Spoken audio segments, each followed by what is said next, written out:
everybody, this is Miss Ellen again. This is part 2 of our alternate fingerings clarinet videos. So today we're going to talk about how to do alternate fingerings with our sliver keys, and I'll explain what those are in just a second, and our side keys. So last time we talked about how to use alternating pinkies on these pinky keys down here to play your E's, F sharps, and F's without reusing a pinky. The idea behind what we're going to talk about today is kind of the same. Ideally, we want to be able to move around the instrument in the way that reuses the least fingers possible or allows us to move the most easily. And for some different switches on the instruments, there are actually other options you can use besides the main fingering. So we're going to talk about that today. The first fingering we're going to talk about is our B and our B flat and our B natural. So many of you guys are probably familiar with this fingering for your B flat. 1, 2, 3, and 1. You're also probably familiar with this fingering for your B natural. 1, 2, 3, and a middle finger. However, there is another option. This little sliver right here between your second and third holes on the bottom will actually allow you to play a B natural using kind of what will be our B flat fingering. So, if I play a B flat here, I can turn this into a B natural without having to do this awkward finger flip. Instead, if I add this sliver key right here, I get a B natural, like this. You'll notice that this and this sound exactly the same, and I'll show you that right now. Here's one. Here's the other. They play exactly the same note. So, if you are doing a chromatic scale, you're going up your instrument and you're hitting all the notes, or maybe you just have a part in your music, like, for instance, Throw Ride, where you have to go from a B flat to a B natural or B natural to a B flat, this can be really helpful. For example, if I'm going up chromatically from my G, G sharp, A, here's that fingering that would be a B flat, and that's pretty easy.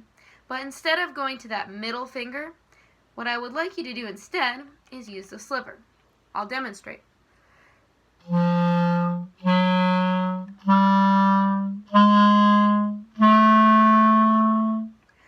This makes it much easier to keep from getting that weird flubby note in between that we don't want. Lots of times when we try to do the finger flip to go from our first finger to our middle finger, we get this sound.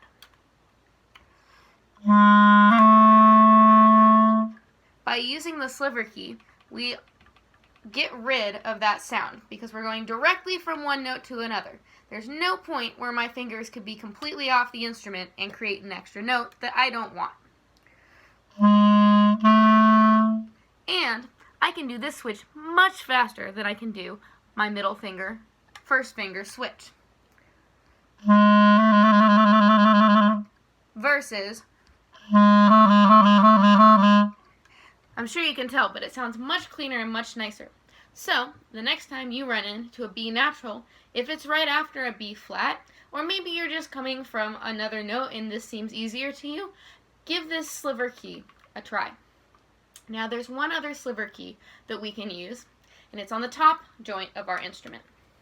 This one is right here. It's between our D hole and the C hole.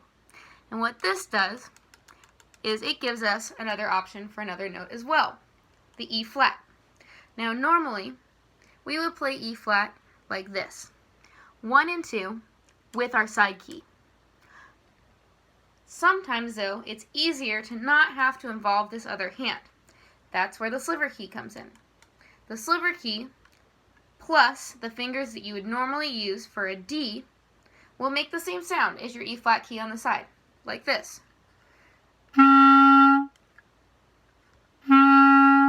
Same note.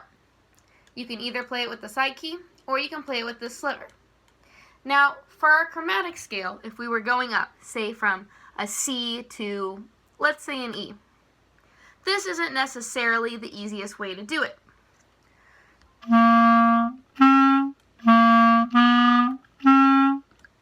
it just is a little bit awkward. So when you're doing a chromatic scale, you might want to actually stick with this side key for now, but just know, if for instance you have something like a trill between a D and an E flat, this is much, much easier to do sometimes than the side key. So, just another thing to think about.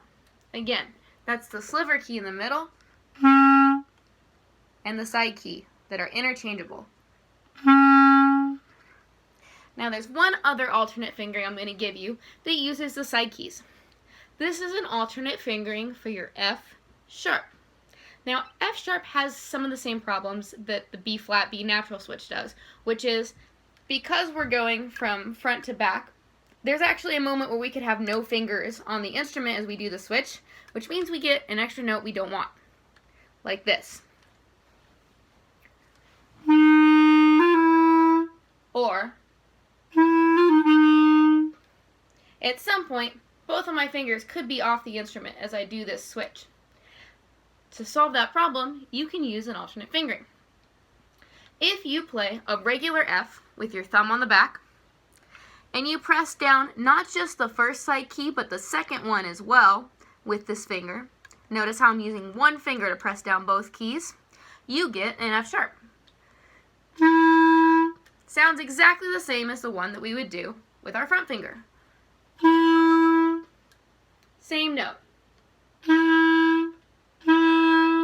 So, again, this one comes in particularly useful on the chromatic scale. If you're going up, instead of doing this,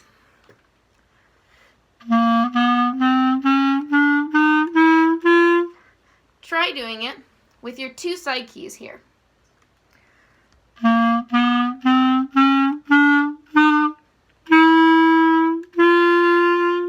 It can make your switches a lot easier.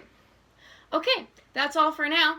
I'll come back with you for our next lesson, and we'll do a play-along track out of our Essential Elements book, since I'm hoping most of you have that at home. So if you have an Essential Elements book at home, make sure you find out where that is and pull it out for our next lesson, because we'll do a duet.